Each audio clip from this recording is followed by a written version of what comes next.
Nunca olvidaré esa Nochebuena cuando mi propio hijo Yahir me dijo en la cara que ya olía a cementerio y que debía apresurarme a dejarle la casa y el carro en testamento. Yo, Nazario Castañeda Valdivia, conocido en todo San Cosme como el Cenzontle, me quedé paralizado con el tenedor en la mano mientras sentía cómo mi corazón se hacía pedazos. Lo peor no fueron sus palabras, sino las risas de mis otros hijos, de mis nueras y hasta de mis nietos. Nadie me defendió, nadie dijo nada. En ese momento, supe que toda una vida de sacrificios no valía nada para ellos.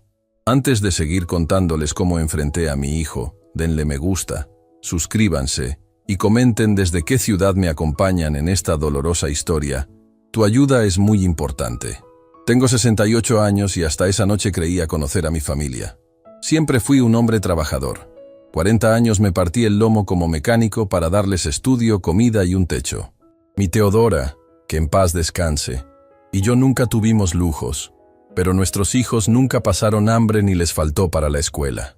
Cuando ella se fue hace 5 años, me quedé solo en esta casa grande que construimos juntos, pero seguí adelante, como siempre he hecho. La cena de Navidad era sagrada para nosotros, una tradición que mantuve viva después de quedar viudo. Esa noche había preparado todo con esmero. Compré un pavo en la rosticería del mercado, hice una ensalada fresca, puse el mantel bordado que guardaba Teodora para ocasiones especiales y hasta saqué las copas de cristal para el brindis con sidra. Quería que todo fuera perfecto. Llegaron todos a eso de las 8. Yahir, mi hijo mayor, con su esposa Carmela y sus 2 hijos adolescentes que ya ni me saludan. Brenda, mi hija del medio, con su esposo extranjero que apenas habla español. Y Rogelio, el menor, con su nueva novia que parece de la edad de mis nietos. También estaba Sofía, mi nieta preferida, la hija de Brenda, una niña de 12 años que es la única que viene a visitarme sin que le pida nada. La cena transcurrió como siempre, los muchachos hablando de sus cosas, presumiendo sus logros, quejándose de la vida. Yo los escuchaba con orgullo, aunque a veces sentía que vivían en un mundo muy diferente al mío. Yahir estuvo callado casi toda la noche, mirando su teléfono, como ausente. Debí sospechar que algo tramaba. Después del postre, cuando todos estábamos satisfechos y relajados, Yahir golpeó su copa con una cuchara pidiendo atención. Todos callaron. Hasta los niños dejaron sus juegos. Pensé que iba a proponer un brindis, quizás por el año nuevo que se acercaba o por la memoria de su madre. Familia, quiero aprovechar que estamos todos reunidos para hablar de algo importante, dijo con una voz que no reconocí, fría y calculadora. Me miró directamente a los ojos y soltó: papá ya no está en edad de vivir solo en esta casa tan grande. Tiene 68 años y, seamos sinceros, ya huele a cementerio. Las risas nerviosas de algunos me dejaron confundido. ¿Era una broma de mal gusto? Busqué en los ojos de mis otros hijos alguna señal de desaprobación, pero solo encontré miradas cómplices y sonrisas burlonas. Es hora de que pienses en el testamento, viejo, continuó Yahir con descaro. Esta casa debería quedar a mi nombre. Soy el mayor y siempre habré estado pendiente de ti. Y el Tsuru azul también. Aunque es un cacharro, le tengo cariño. Mi mano se congeló sosteniendo el tenedor. Sentí la comida caer pesadamente en el plato. Un calor intenso me subió por el cuello hasta las mejillas, mientras mis ojos se humedecían sin permiso. No podía creer lo que estaba escuchando. No en mi mesa, no en Nochebuena, no frente a toda la familia. Lo peor no fueron sus palabras, sino lo que siguió. Brenda soltó una carcajada y añadió: «Y a mí me deberías dejar tus ahorros, que con el costo de vida en Querétaro apenas nos alcanza». Rogelio, sin quedarse atrás, dijo entre risas: «A mí déjame las herramientas del taller, que son lo único que todavía vale algo». Me quedé inmóvil, como si el tiempo se hubiera detenido. En ese instante, vi desfilar ante mis ojos toda mi vida. Las madrugadas levantándome para ir al taller. Los fines de semana renunciando a descansar para hacer trabajos extra. Las veces que me quedé sin comer para que ellos tuvieran zapatos nuevos para la escuela. Recordé cómo pagué la universidad de Yahir, vendiendo el único terreno que había heredado de mi padre. Cómo financié la boda de Brenda trabajando doble turno durante un año. Cómo ayudé a Rogelio cuando se metió en problemas con unos prestamistas. Y ahora estaban allí, convertidos en buitres que revoloteaban sobre mí como si ya fuera un cadáver. Solo Sofía, mi nieta, parecía incómoda. La vi bajar la mirada y jugar nerviosamente con su servilleta. Más tarde supe que había llorado en el baño, avergonzada por el comportamiento de toda la familia. ¿No dices nada, papá? La voz burlona de Yahir me sacó de mis pensamientos. No respondí. No pude. Las palabras se me atoraron en la garganta como piedras. Me levanté lentamente. Dejé la servilleta sobre la mesa y caminé hacia mi recámara. Cerré la puerta y me senté en la orilla de la cama que compartí con Teodora durante 40 años. Por primera vez desde su muerte, lloré sin control, como un niño.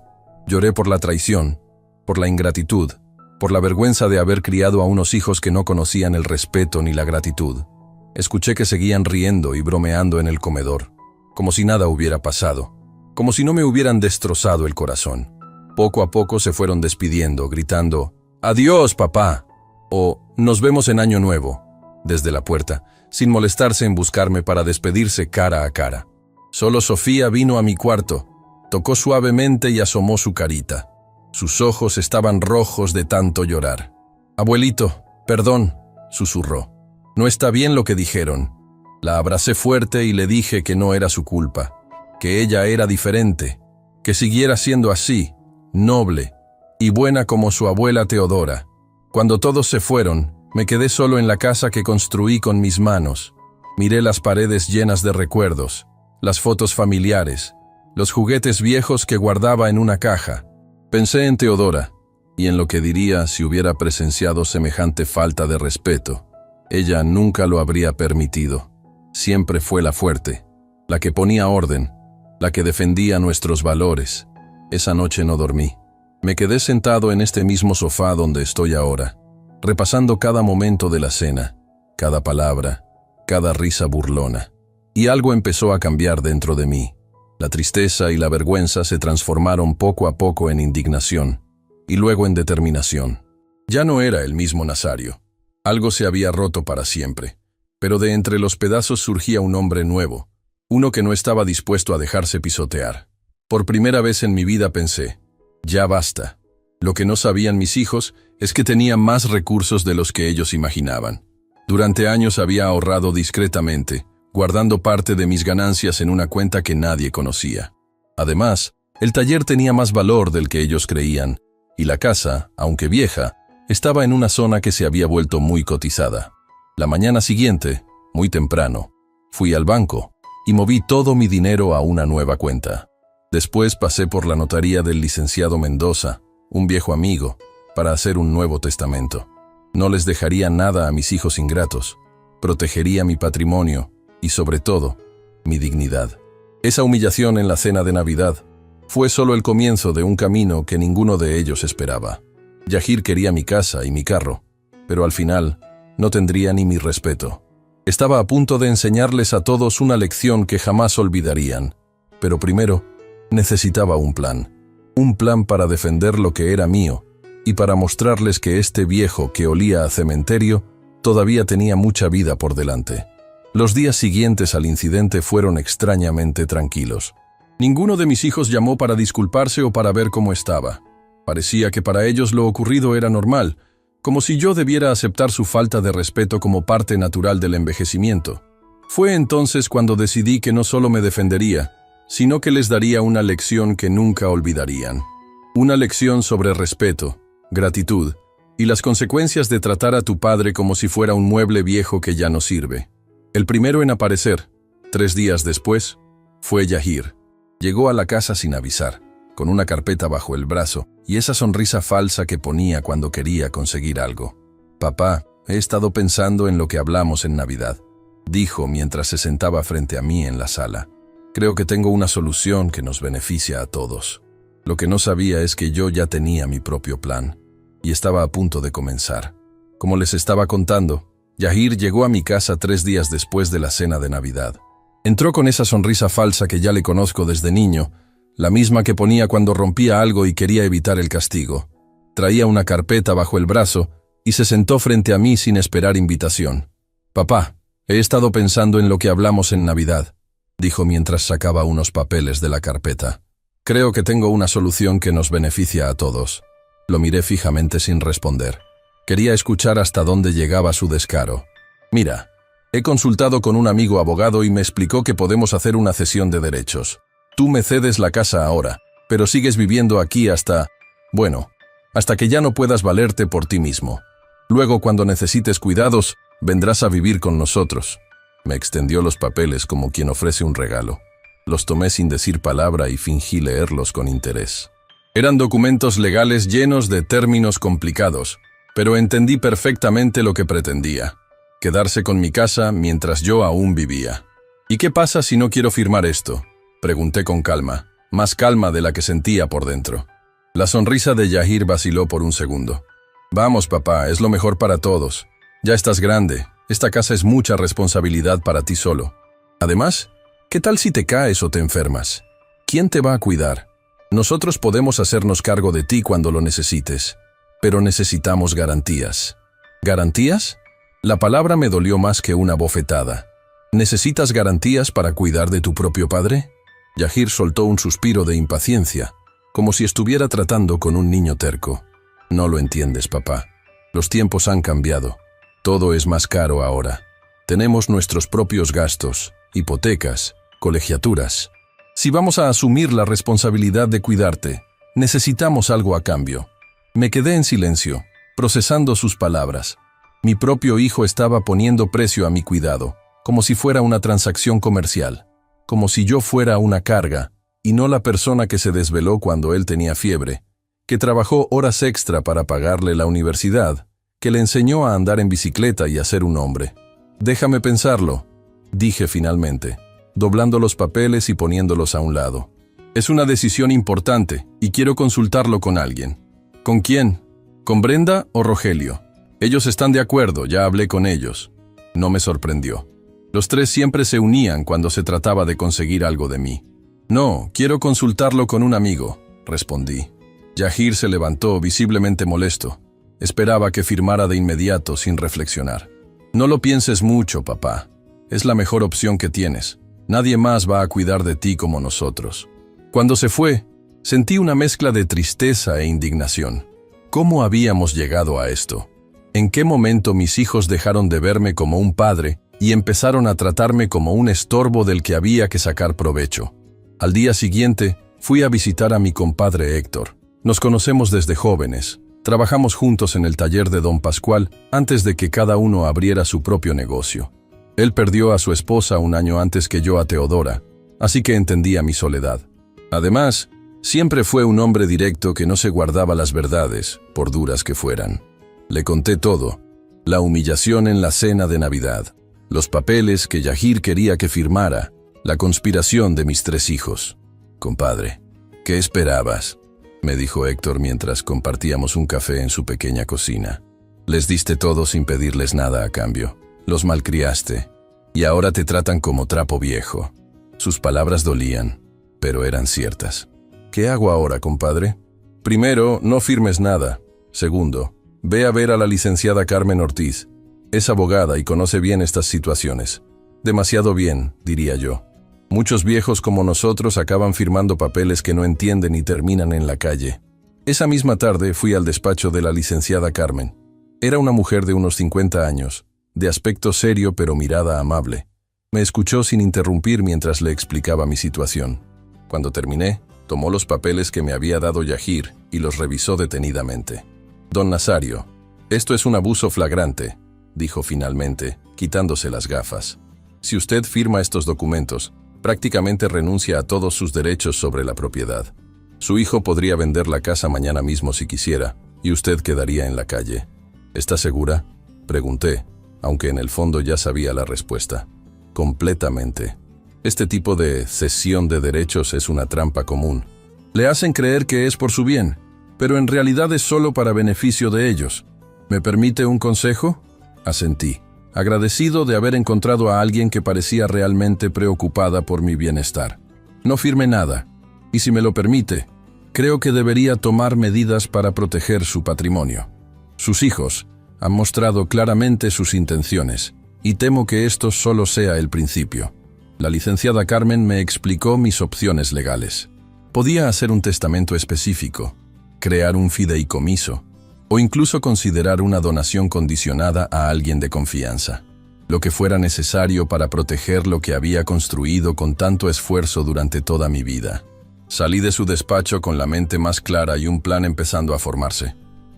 Ya no era el viejo ingenuo que mis hijos creían poder manipular.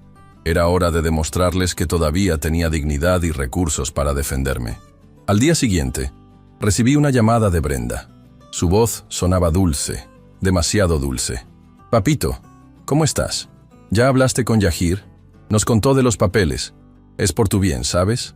Para que estés tranquilo y no tengas que preocuparte por nada». «Sí, ya vi los papeles», respondí, neutral. «Estoy pensándolo». «No hay mucho que pensar, papá. Es lo mejor para todos. Mira, estamos organizando una comida este domingo en casa de Yahir. Ven y hablamos todos juntos, en familia. ¿Te parece?». Acepté la invitación. Quería ver hasta dónde llegaban con su plan.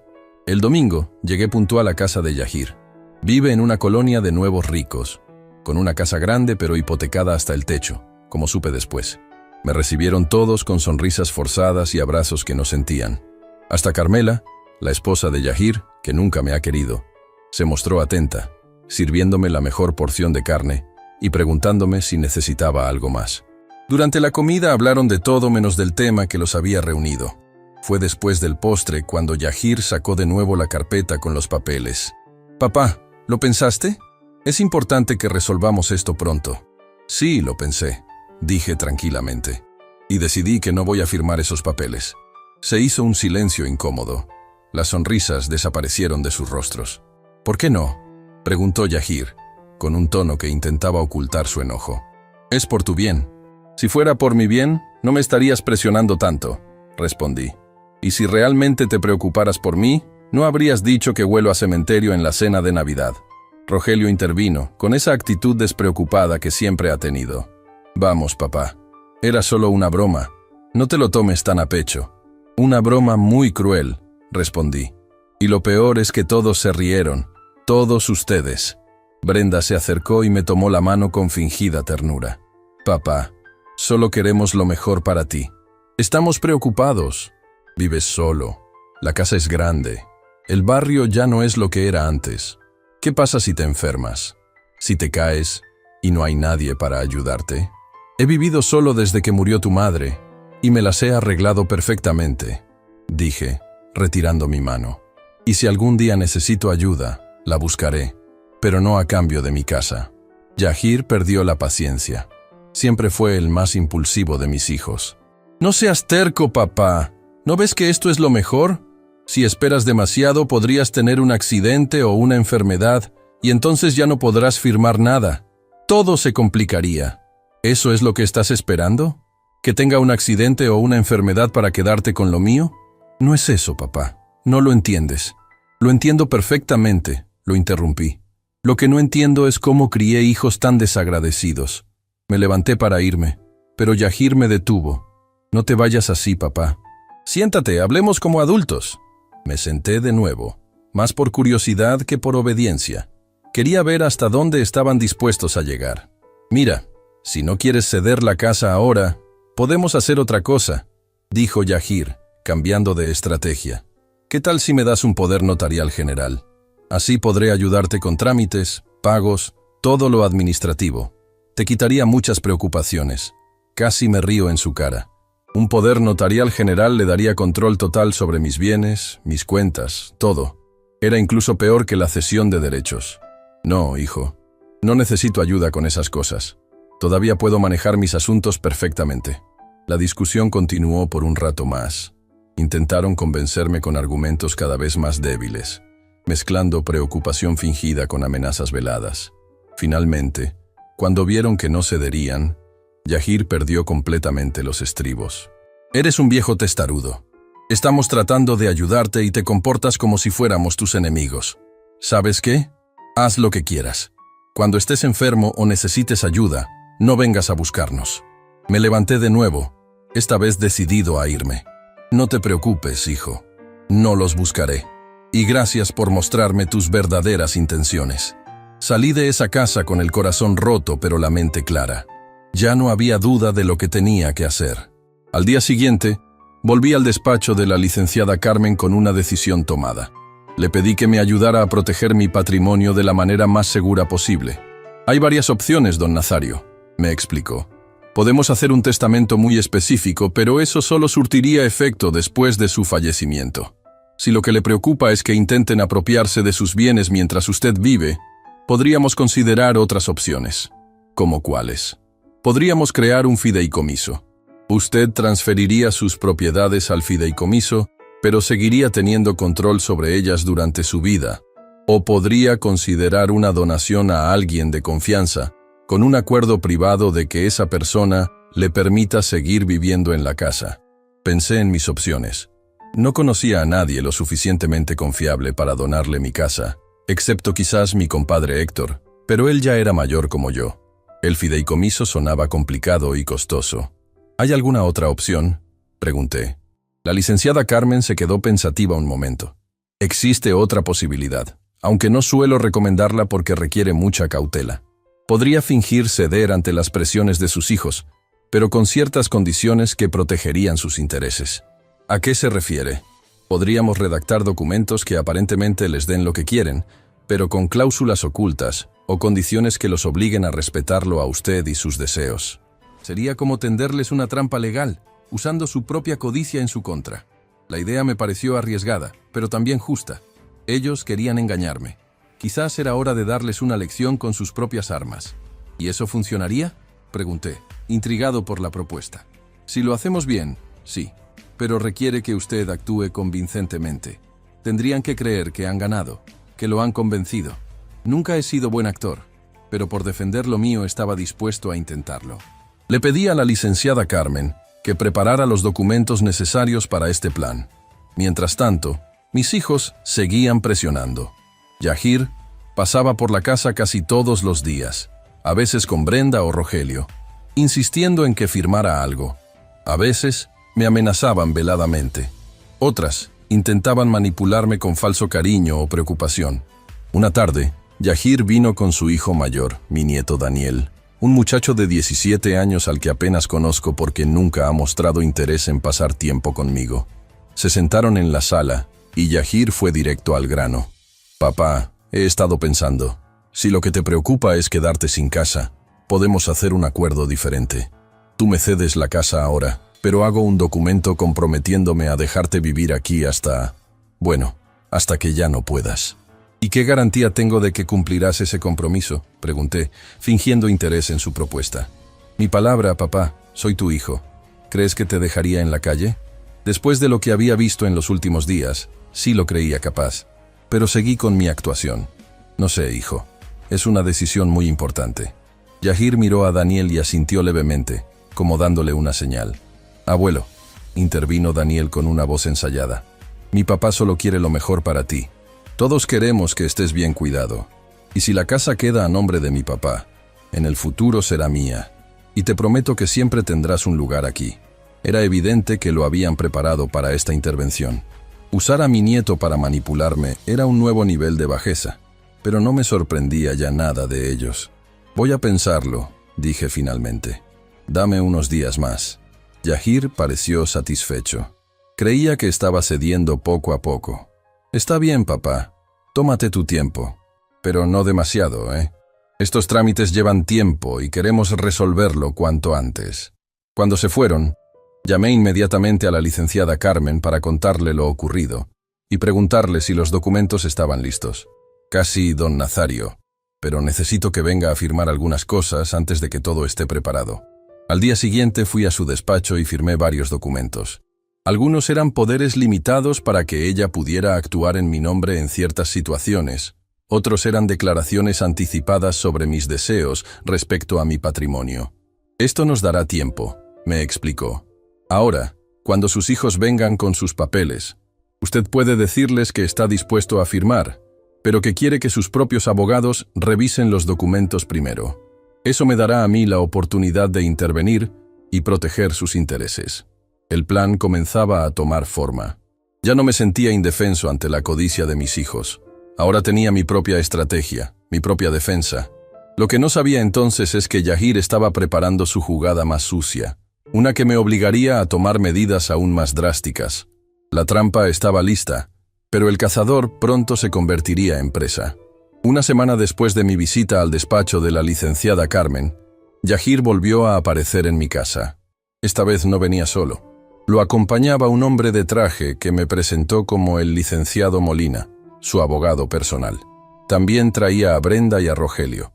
Los cuatro entraron como si fueran dueños del lugar, sin esperar invitación. «Papá, hemos preparado los documentos definitivos», anunció Yahir, sacando una carpeta de cuero negro. «El licenciado Molina nos ha asesorado para que todo sea legal y tú quedes protegido». El tal licenciado Molina, un hombre delgado con lentes de montura gruesa y una sonrisa que no llegaba a sus ojos, me extendió la mano. «Don Nazario, un placer conocerlo. Su hijo me ha hablado mucho de usted y de su preocupación por su bienestar». No me gustó ese hombre desde el primer momento. Tenía la mirada calculadora de quien está acostumbrado a aprovecharse de los demás. «Siéntense», dije, señalando el sofá y las sillas de la sala. «¿Quieren un café?» «No es necesario, papá», intervino Brenda. «Esto no tomará mucho tiempo». Se sentaron los cuatro frente a mí, como un tribunal listo para dictar sentencia. El licenciado Molina abrió la carpeta y sacó varios documentos. «Don Nazario, le explicaré brevemente lo que hemos preparado. Es un contrato de cesión de derechos sobre esta propiedad a favor de su hijo Yahir, pero con una cláusula de usufructo vitalicio para usted. Esto significa que la casa pasará a ser de su hijo, pero usted podrá vivir aquí hasta el día de su fallecimiento». Fingí escuchar con atención e interés, aunque por dentro sentía una mezcla de indignación y tristeza. Era evidente que habían planeado todo cuidadosamente. «¿Y qué pasa si necesito vender la casa por alguna emergencia?», pregunté, siguiendo el consejo de la licenciada Carmen de hacer preguntas que mostraran preocupación pero no rechazo total. «En ese caso, tendría que contar con la autorización de Yahir, ya que él sería el propietario legal», respondió el licenciado Molina con tono condescendiente, como si le explicara algo simple a un niño. «¿Y mis otros hijos? ¿Ellos no tienen derecho a nada?». Miré a Brenda y Rogelio, que se removieron incómodos en sus asientos. «Ya hemos hablado entre nosotros, papá», dijo Rogelio. «Estamos de acuerdo en que Yahir se quede con la casa. A mí me dejarás las herramientas del taller y a Brenda tus ahorros». Todos contentos. La frialdad con la que se repartían mis bienes, como si yo ya estuviera muerto, me heló la sangre. Pero seguí con mi actuación. «No sé, es una decisión muy importante. Me gustaría que mi abogado revisara estos papeles antes de firmar». Los cuatro intercambiaron miradas de sorpresa. «¿Tu abogado? ¿Desde cuándo tienes un abogado?», preguntó Yahir, visiblemente contrariado. «Desde hace poco. Es una amiga que conocí por recomendación de mi compadre Héctor. Se llama Carmen Ortiz». El licenciado Molina frunció el ceño al escuchar el nombre. «¿Carmen Ortiz? La conozco. Es bastante meticulosa con los detalles legales». Lo dijo como si fuera un defecto, no una virtud. «Exacto», respondí. «Por eso quiero que ella revise todo antes de firmar cualquier cosa». Yahir no pudo ocultar su frustración. Se levantó bruscamente y caminó por la sala. «Papá, no compliques las cosas. Estos documentos son perfectamente legales. No necesitas gastar dinero en otro abogado. Aún así, prefiero que los revise la licenciada Carmen. Es mi casa y quiero estar seguro de lo que firmo». Brenda intervino, intentando suavizar la tensión. «Está bien, papá. Si eso te hace sentir más tranquilo, que tu abogada los revise. ¿Verdad, Yahir?». Yahir me miró con rabia apenas contenida, pero asintió a regañadientes. «De acuerdo, pero no lo demores mucho. Ya hemos perdido bastante tiempo con esto». Les prometí que en una semana tendría una respuesta. Cuando se fueron, llamé inmediatamente a la licenciada Carmen y le conté lo sucedido. «Hizo bien en no firmar nada, don Nazario», me dijo. «Tráigame esos documentos mañana mismo para revisarlos». Al día siguiente llevé la carpeta a su despacho. La licenciada Carmen los estudió detenidamente, tomando notas y subrayando párrafos. «Como sospechaba, esto es un abuso flagrante», dijo finalmente, quitándose las gafas con gesto de indignación. «La cláusula de usufructo vitalicio está redactada de manera que podría ser revocada bajo ciertas circunstancias, como incapacidad mental o necesidad de cuidados especiales. En otras palabras, si su hijo algún día decide que usted está incapacitado, podría sacarlo de la casa legalmente». No me sorprendió. Ya nada me sorprendía de Yahir. «¿Qué hacemos entonces?». Seguiremos con nuestro plan. Prepararé unos documentos alternativos que parezcan favorables para ellos, pero que realmente protejan sus intereses. Cuando estén listos, usted fingirá acceder a sus demandas, pero insistirá en que se firmen mis documentos, no los de ellos. Esa misma tarde, cuando regresé a casa, encontré a Mateo, el hijo menor de Yahir, mi nieto de 12 años, sentado en los escalones de la entrada. A diferencia de su hermano mayor, Mateo siempre fue un niño cariñoso y respetuoso conmigo. Me visitaba de vez en cuando para pedirme que le contara historias de cuando su padre era pequeño o para que le enseñara a reparar cosas. «¿Qué haces aquí, chamaco?», le pregunté, sorprendido de verlo solo. «¿Tu papá sabe que estás aquí?». Mateo negó con la cabeza. Tenía los ojos rojos, como si hubiera estado llorando. «¿Qué pasa, mijito? ¿Por qué esa cara?». «Abuelito, escuché a mi papá hablar con mi mamá sobre ti. Decían cosas feas». Me senté junto a él en los escalones, con el corazón encogido. No quería que mis nietos sufrieran por esta situación. «¿Qué cosas, Mateo?». «Mi papá dijo que eres un viejo terco y que si no firmas unos papeles, van a tener que buscar otra manera de quedarse con tu casa. Mi mamá dijo que podrían llevarte a un doctor que diga que estás loco». Sentí un escalofrío. Así que esa era la jugada sucia que estaban planeando. Declararme incapacitado mentalmente para tomar control de mis bienes sin mi consentimiento. ¿Y tú qué piensas de todo esto, Mateo? Creo que está mal, abuelito. La maestra nos enseñó que debemos respetar a los mayores, especialmente a nuestros abuelos. Y esta es tu casa, tú la construiste. Mi papá me contó que trabajaste mucho para tenerla. Lo abracé con fuerza, conmovido por su inocencia y su sentido natural de la justicia. «Gracias por venir a contarme esto, Mateo. Eres un buen nieto. ¿Vas a estar bien, abuelito? No quiero que te hagan daño». «Voy a estar bien, no te preocupes. Tu abuelo es más fuerte y más listo de lo que creen». Lo acompañé de regreso a su casa, inventando una excusa para Carmela sobre por qué Mateo estaba conmigo. Mientras caminábamos, decidí que haría todo lo posible por proteger a este niño de la codicia y la maldad de sus padres. Él no tenía la culpa de nada. Esa noche no pude dormir pensando en lo que había descubierto. Estaban dispuestos a declararme loco para quitarme lo mío. Era más grave de lo que imaginaba. Llamé a la licenciada Carmen muy temprano al día siguiente y le conté la nueva información. «Esto cambia las cosas, don Nazario», dijo preocupada.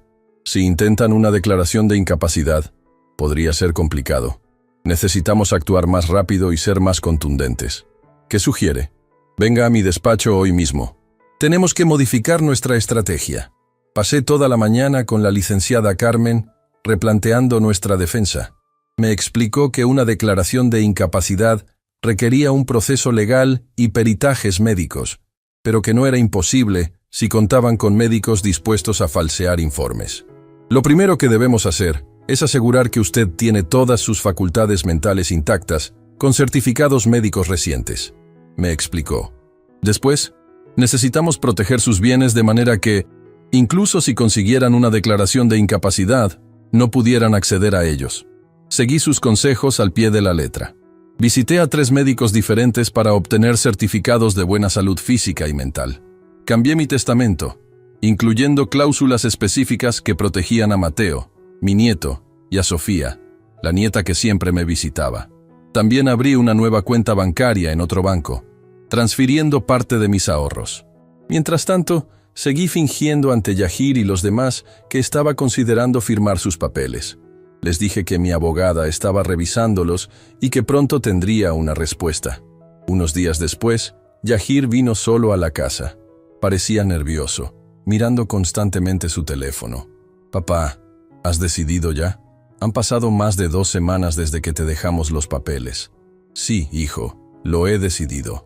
Voy a firmar». Su rostro se iluminó con una mezcla de sorpresa y triunfo. «¿En serio? ¿Sin más condiciones?» «Bueno, mi abogada ha revisado los documentos y ha sugerido algunos cambios. Nada importante, solo para proteger mis derechos como usufructuario». La sonrisa de Yahir se tensó. «¿Qué tipo de cambios?» «Cosas técnicas que no entiendo bien, pero ella dice que son necesarias para que todo sea legal y justo para ambas partes». «Papá, nuestros documentos ya son perfectamente legales». «Seguramente lo son, hijo. Pero me sentiría más tranquilo si firmamos los que preparó mi abogada. Al final, el resultado es el mismo. Tú te quedas con la casa y yo sigo viviendo aquí hasta que me muera. Yahir dudó, claramente desconfiado. Quiero ver esos documentos antes de decidir nada. Por supuesto. La licenciada Carmen me dijo que los tendrá listos mañana. ¿Por qué no vienes con tu abogado pasado mañana y los revisamos juntos? Acordamos una fecha para reunirnos todos. Yahir con su abogado y yo con la licenciada Carmen. Era el momento decisivo de nuestro plan. El día señalado, llegaron puntuales a mi casa. La licenciada Carmen ya estaba conmigo, repasando los últimos detalles. Nos sentamos todos en la mesa del comedor, como si fuera una negociación de negocios y no un hijo intentando despojar a su padre. La licenciada Carmen presentó los documentos que había preparado. A simple vista, parecían similares a los que había traído el licenciado Molina. Una cesión de derechos sobre la casa a favor de Yahir, con usufructo vitalicio para mí. Pero las diferencias estaban en los detalles. Como verán, explicó Carmen, estos documentos garantizan los mismos derechos que los suyos, pero con algunas salvaguardas adicionales para don Nazario.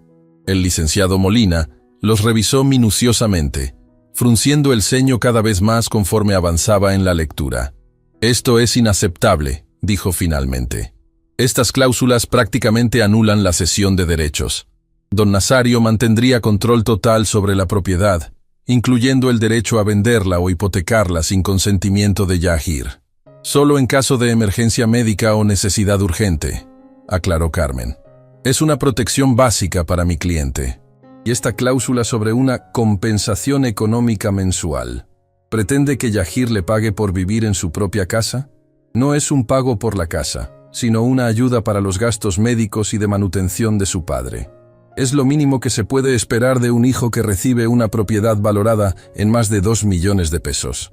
La discusión se acaloró. El licenciado Molina y la licenciada Carmen debatían términos legales que yo apenas entendía, pero me mantenía firme en mi posición. O firmábamos mis documentos, o no firmaba nada. Yahir, que había permanecido en silencio durante gran parte de la discusión, finalmente estalló. «Esto es una trampa. Nos has estado engañando todo este tiempo, fingiendo que ibas a ceder cuando en realidad estabas planeando esto con tu abogada». «¿Engañando?», respondí, mirándolo directamente a los ojos. «¿Quién engaña a quién, Yahir? Tú y tus hermanos han estado planeando quedarse con mi casa desde hace tiempo. Incluso pensaron en declararme loco para lograrlo». La sorpresa en su rostro confirmó que mis palabras habían dado en el blanco. «No sé de qué estás hablando», balbuceó, pero el color había abandonado su rostro. «Sé todo, hijo. Sé lo que hablaste con Carmela sobre llevarme a un médico que me declarara incapacitado. Sé que tú y tus hermanos se han estado repartiendo mis bienes como si ya estuviera muerto. Lo que no sabes es que yo también he estado haciendo mis propios planes». El licenciado Molina recogió rápidamente sus papeles. «Creo que deberíamos continuar esta discusión en otro momento, cuando las emociones estén más calmadas». «No habrá otro momento», intervino la licenciada Carmen. «Mi cliente ha tomado una decisión. Si no aceptan estos términos, no habrá cesión de derechos ni de ningún otro bien». Yahir me miró con una mezcla de rabia y desconcierto. «¿Qué has hecho, papá? He protegido lo que es mío, lo que construí con el sudor de mi frente durante 40 años, lo que pensaba dejarles a ustedes, mis hijos, porque los amaba y confiaba en que sabrían honrar mi memoria y mi esfuerzo. Pero me equivoqué. No puedes hacer esto», dijo, casi amenazante. «Eres un viejo enfermo que necesita cuidados. Podemos demostrarlo ante un juez». La licenciada Carmen sonrió con calma. «Inténtelo si quiere, señor Castañeda. Su padre tiene certificados médicos recientes de 3 especialistas diferentes que confirman su perfecta salud mental. Además, todo este intento de apropiarse indebidamente de sus bienes quedará documentado en el juzgado. ¿Está seguro de que quiere seguir ese camino?» Yahir se levantó furioso. «Esto no se queda así, papá. Ya verás. Ninguno de tus hijos volverá a preocuparse por ti. Cuando realmente necesites ayuda, estarás solo. Prefiero estar solo a estar rodeado de buitres que solo esperan mi muerte para repartirse lo que tengo». Se fueron dando un portazo. La licenciada Carmen puso su mano sobre mi hombro. «Lo hizo muy bien, don Nazario, pero me temo que esto no ha terminado. Su hijo no se rendirá fácilmente. Lo sé. Por eso necesito que me ayude con la siguiente fase de nuestro plan. ¿Qué tiene en mente? Quiero proteger a mis nietos, especialmente a Mateo. Ese niño tiene buen corazón, y temo que sus padres lo corrompan con su codicia. Y también quiero dar una lección a mis hijos, una que nunca olviden. En las semanas siguientes, con la ayuda de la licenciada Carmen, puse en marcha mi plan. Creamos un fideicomiso donde transferí gran parte de mis bienes, incluyendo la casa y el taller. Los beneficiarios eran mis nietos, pero solo podrían acceder a los bienes cuando cumplieran 25 años y bajo ciertas condiciones relacionadas con su educación y valores morales. También hice un nuevo testamento, dejando solo lo mínimo legal obligatorio a mis hijos, y el resto distribuido entre obras de caridad y un fondo especial para Mateo y Sofía. Pero el golpe maestro estaba por venir. Con la orientación de Carmen, puse en marcha un plan para desenmascarar públicamente a Yahir y su red de negocios turbios que había estado manejando desde hace años. Resulta que mi hijo no solo quería mi casa, también había estado usando mi taller como fachada para lavar dinero de actividades ilícitas. La licenciada Carmen había investigado a fondo y descubierto conexiones entre Yahir y ciertos personajes del mundo del crimen organizado. Mi hijo, el empresario respetable, tenía las manos sucias hasta los codos. ¿Está seguro de que quiere continuar con esto, don Nazario?, me preguntó Carmen cuando le presenté la última parte de mi plan. Una vez que denunciemos estas actividades, no habrá vuelta atrás. Su hijo podría enfrentar cargos criminales. Estoy seguro, respondí con firmeza. Yahir necesita aprender una lección sobre las consecuencias de sus actos. Y prefiero que esa lección venga de mí, su padre, que de alguien más que no tendría compasión. El plan estaba en marcha. La casa ya no corría peligro, mis nietos estaban protegidos, y mis hijos estaban a punto de descubrir que este viejo, que olía a cementerio, todavía tenía mucha vida y muchos recursos para defenderse. La verdadera batalla apenas comenzaba, y yo estaba listo para luchar hasta el final. Durante 2 semanas no supe nada de Yahir ni de mis otros hijos. El silencio era pesado, como la calma antes de la tormenta. Sabía que Yahir no se rendiría tan fácilmente, no cuando había tanto en juego. No solo mi casa y mis ahorros, sino también su fachada de hombre de negocios respetable que podría derrumbarse si yo revelaba lo que sabía sobre sus actividades ilícitas. La licenciada Carmen me llamaba todos los días para asegurarse de que estuviera bien y para mantenerme informado sobre los avances de nuestro plan. Habíamos presentado una denuncia anónima ante la Fiscalía sobre las actividades de lavado de dinero de Yahir, aportando suficientes pruebas para iniciar una investigación, pero sin revelar aún mi participación. Es mejor así, me explicó Carmen. Si creen que la denuncia viene de un competidor o de alguien del mismo entorno criminal, no sospecharán de usted inmediatamente. Una tarde, mientras arreglaba el jardín frontal de la casa, vi llegar a Mateo en su bicicleta. Se veía nervioso, mirando constantemente por encima de su hombro como si temiera que lo hubieran seguido. «Abuelito», dijo casi sin aliento, «mi papá está muy enojado. No deja de gritar por teléfono y tirar cosas en casa. Mi mamá dice que es por problemas de negocios, pero yo creo que es por lo de tu casa». Lo hice pasar y le serví un vaso de limonada fresca. Mientras bebía, noté que tenía ojeras y parecía cansado. «¿Has dormido bien, mijito?». Mateo negó con la cabeza. «Hay muchas peleas en casa. Mi papá y mi mamá discuten todo el tiempo. A veces escucho a mi papá hablando con el tío Rogelio sobre ti, diciendo cosas malas». «¿Qué tipo de cosas?». «Que eres un viejo malagradecido, que les vas a dejar sin nada, que se van a vengar». Me dolía ver a mi nieto sufriendo por esta situación, pero al menos confirmaba que nuestro plan estaba funcionando. Yahir estaba sintiendo la presión. «No te preocupes por mí, Mateo. Tu abuelo sabe cuidarse solo. Lo que me preocupa es que tú estés bien. ¿Cómo te va en la escuela?». Charlamos un rato sobre sus clases, sus amigos, sus sueños de ser ingeniero algún día. Era un muchacho inteligente y sensible, tan diferente a su padre. Me prometí que, pasara lo que pasara, protegería su futuro. Cuando Mateo se fue, llamé a la licenciada Carmen para contarle sobre su visita. «Esto confirma que Yahir está nervioso», dijo. «Mis fuentes me informan que la Fiscalía ya ha comenzado a investigar sus negocios discretamente. Es cuestión de tiempo antes de que lo llamen a declarar. ¿Y qué pasa con mis otros hijos? ¿Están involucrados en los negocios sucios de Yahir? No directamente, según lo que hemos averiguado.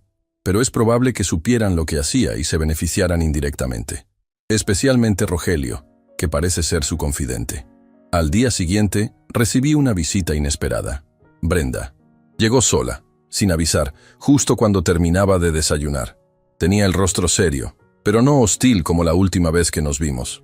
«Papá, tenemos que hablar», dijo mientras se sentaba frente a mí en la mesa de la cocina. «Las cosas se están saliendo de control». «¿A qué te refieres?» «Yahir está metido en problemas serios. No sé exactamente qué pasa, pero dice que alguien lo denunció a la fiscalía por sus negocios. Está paranoico, cree que todos lo traicionan». No mostré ninguna reacción que pudiera delatarme. Simplemente escuché. ¿Y eso qué tiene que ver conmigo? Cree que fuiste tú quien lo denunció, como venganza por lo de la casa. Dejé escapar una risa seca. ¿Yo? ¿Un viejo que según él huele a cementerio? ¿Cómo podría tener información sobre sus negocios para denunciarlo? Eso mismo le dije, pero está cegado por la rabia. Papá, tengo miedo de lo que pueda hacer. Por primera vez en mucho tiempo, vi sincera preocupación en los ojos de mi hija. No por ella o por sus intereses, sino por mí. Yahir siempre ha tenido mal carácter, desde niño, pero nunca haría daño a su propio padre. No lo conoces como es ahora, papá. Ha cambiado mucho en estos años. El dinero, los negocios. Se ha vuelto alguien diferente.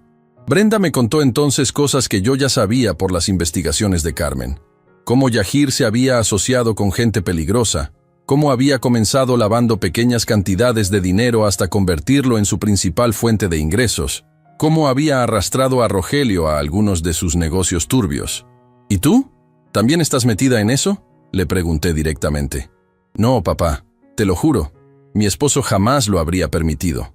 Él trabaja para una empresa internacional y tienen códigos de ética muy estrictos. Apenas supe lo que hacía Yahir hace un par de años, cuando ya era demasiado tarde para hacer algo. Nunca es demasiado tarde para hacer lo correcto, Brenda. Me miró con una mezcla de vergüenza y tristeza. Lo sé, papá, y por eso estoy aquí. Quiero pedirte perdón por lo que pasó en Navidad, por haberme reído, por haber permitido que te trataran así. No tengo excusa. No esperaba esta confesión.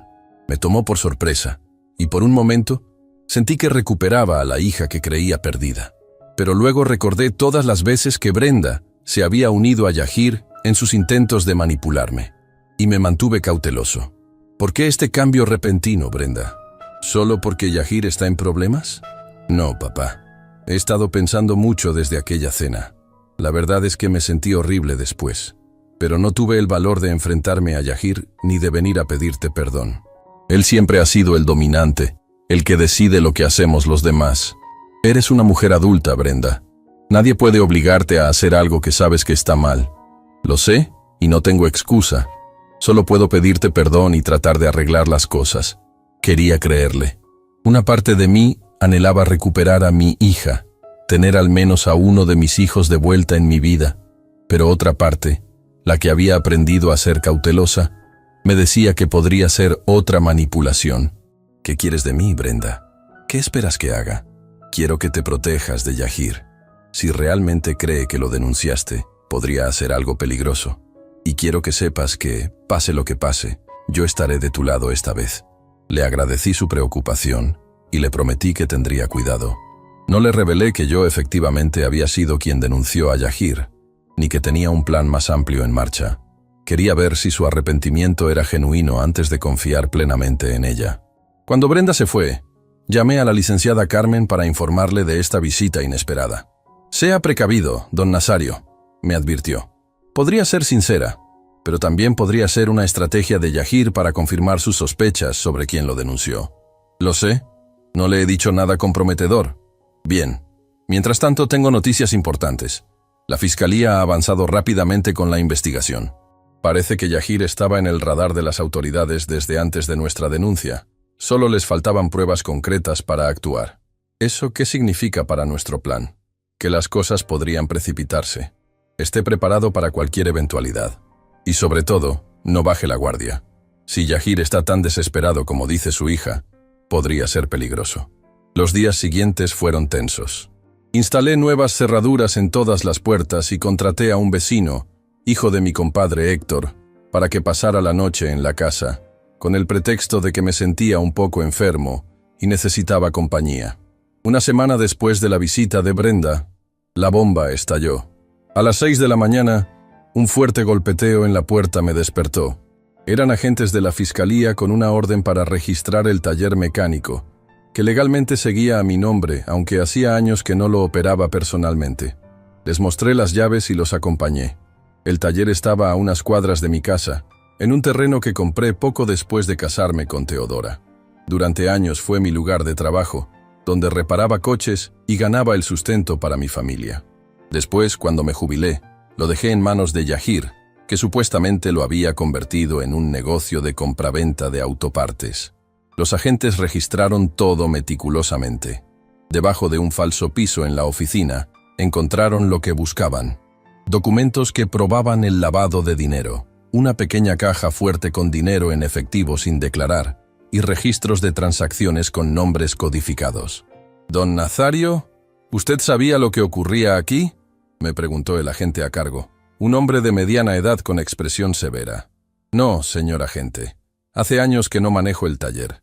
Mi hijo Yahir se encargaba de todo. ¿Y nunca sospechó nada irregular? Mi hijo me decía que el negocio iba bien, que había diversificado hacia la compraventa de autopartes. Yo confiaba en él. No estaba mintiendo del todo. Aunque ahora sabía lo que Yahir hacía, me había enterado recientemente gracias a las investigaciones de la licenciada Carmen. Durante años realmente confié en que mi hijo manejaba el negocio honradamente. Los agentes me pidieron que los acompañara a la fiscalía para una declaración formal.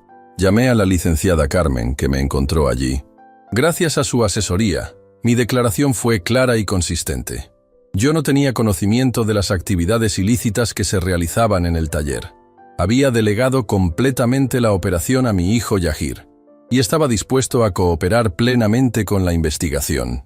Mientras estaba en la fiscalía, me informaron que Yahir había sido detenido esa misma mañana en su casa.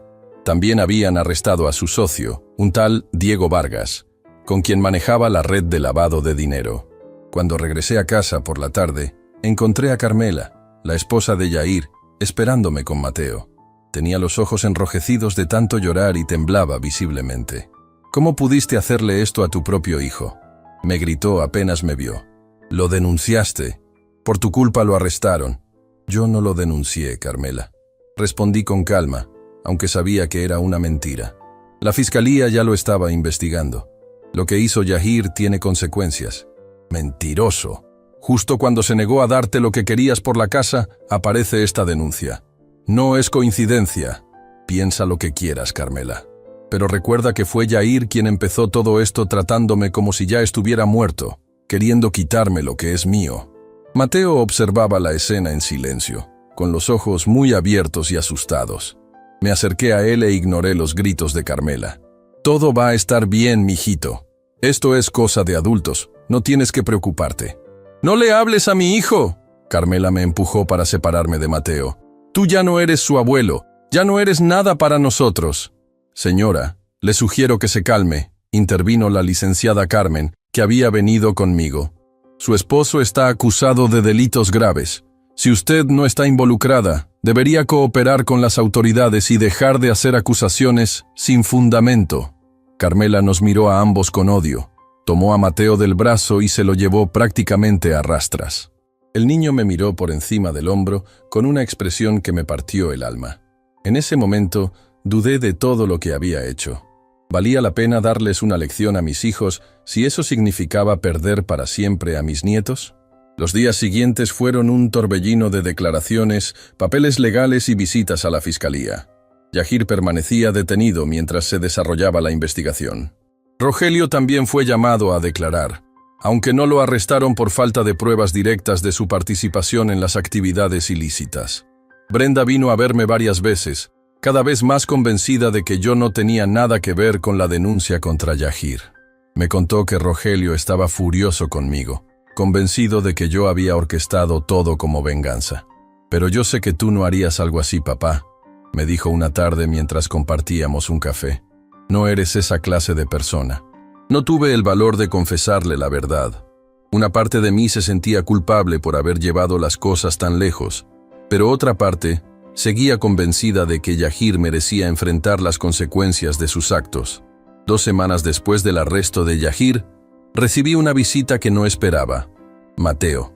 Había venido solo, a escondidas de su madre. «Abuelito, mi papá quiere verte», me dijo apenas entró. «Me pidió que te dijera que es importante».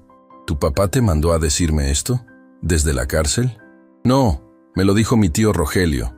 Fue a visitar a mi papá ayer y luego vino a nuestra casa. Dijo que mi papá quiere hacer un trato contigo». «¿Qué tipo de trato?» «No lo sé. Solo me dijeron que te dijera eso». Consulté con la licenciada Carmen, que me advirtió que podría ser una trampa o un intento desesperado de Yahir para que yo retirara la denuncia o declarara a su favor. «Sea lo que sea, don Nazario, no vaya solo. Yo lo acompañaré». Al día siguiente fuimos juntos al reclusorio donde tenían a Yahir. La licenciada Carmen arregló todo para que pudiéramos hablar en una sala privada, no en el área común de visitas. Cuando vi entrar a Yahir, apenas lo reconocí. En solo 2 semanas parecía haber envejecido años. Tenía la cara demacrada, ojeras profundas, y había perdido peso. Ya no quedaba nada del hombre arrogante que me había humillado en la cena de Navidad. «Gracias por venir, papá», dijo, sentándose frente a mí. Miró a Carmen con desconfianza. «¿Podemos hablar en privado? La licenciada Carmen es mi abogada y mi amiga.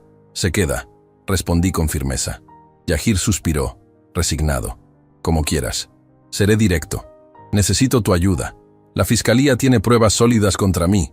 Pero si tú declaras que sabías lo que ocurría en el taller y lo aprobabas, que era un negocio familiar, podría negociar una sentencia más leve». No podía creer lo que estaba escuchando.